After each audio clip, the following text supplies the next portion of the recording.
মানে নাগরিক কমিটি নিজেদের দুর্নীতি থেকে বাঁচার জন্য একটা ম্যাসাকার ডেভেলপ করছে। আমাদের বাংলাদেশে পুলিশ, র্যাব, অন্যান্য বাহিনী এগুলো অলরেডি পচে গেছে। সেনাবাহিনী ভালো খারাপ সবকিছু মিলিয়ে সেনাবাহিনীকে দেখলে মানুষ ভয় পায় অথবা সম্মান করে। দেশের শৃঙ্খলার জন্য এটা একটা খুঁটি।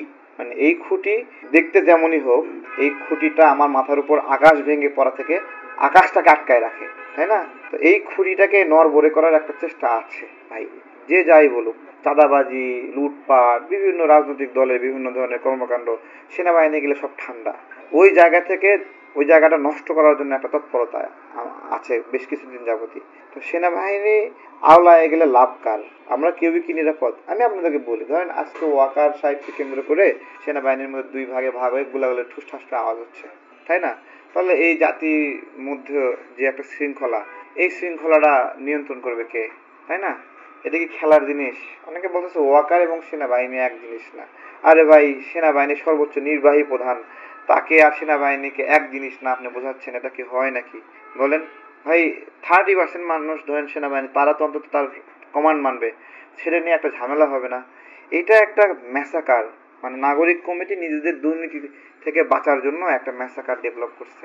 আমরা বিবিধ বিষয়ে বিচার চাই, জবাবদিহিতা চাই, যে 627 জনকে কে ছেড়ে দিল, কিভাবে ছেড়ে দিল। তারপরে আবার ইউনূস সরকারও 585 জন আওয়ামী লীগ নেতাকে জামিন দিছে, কেন দিল? এগুলো জবাব চাই। তাই বলে তো আমি ইউনূস সরকারের পদত্যাগ চাই না। আমরা তো শৃঙ্খলা চাই।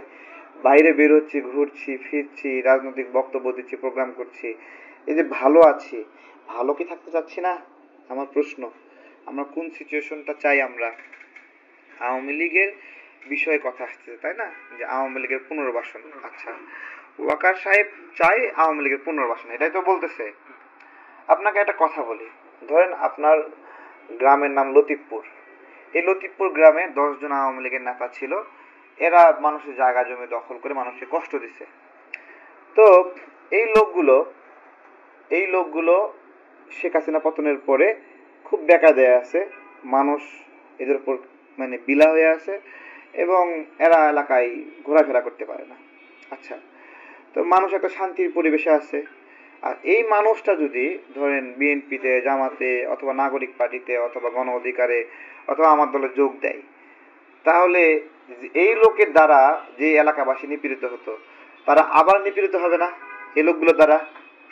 ভালো করে বোঝেন কিন্তু। এই যখন নাগরিক কমিটির হয়ে আওয়ামী লীগের এই লোকটা জয়েন করলো, তখন তো সে, তার মানে হাসিনার পতন হলেও আওয়ামী লীগের লোককে দলে জায়গা দেওয়াতে মানুষের মুক্তি আসলে হচ্ছে না, তাই না?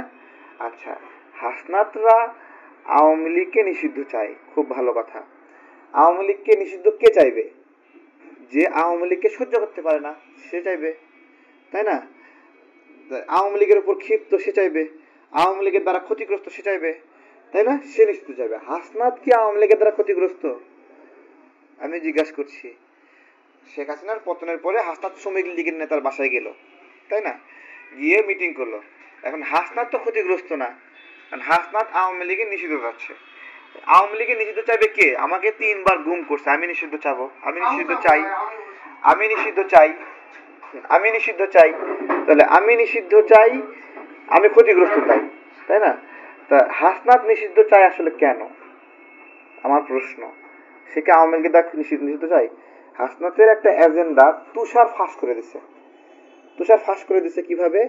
সে বলতেছে আওয়ামী লীগের ভোট জামাত যতটা না পাবে তার চেয়ে এনসিপি বেশি পাবে, তাই না?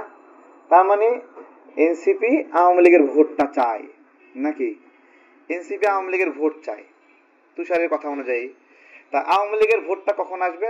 আওয়ামী লীগ যদি না থাকে তাহলে আওয়ামী লীগের বিকল্প ভোট তারা পাবে, তাই না? তাহলে এখন আমাদের কনসার্নের জায়গা কি? যে আমরা আওয়ামী লীগ পতন হয়েছে, আওয়ামী লীগ ছাড়া একটা রাজনৈতিক প্রক্রিয়া দেশে তৈরি করব। আওয়ামী লীগ ছাড়া, আওয়ামী লীগ ছাড়া মানে আওয়ামী লীগের শুধু ব্যানার ছাড়া, তাই না? তা না, আওয়ামী লীগের যে গুন্ডা বান্ডা আছে, আওয়ামী লীগের সন্ত্রাসী আছে, গণহত্যাযুক্ত তারা আছে, তারা সবাই রাজনীতি দূরে থাকবে। আমাদের কথা এটা।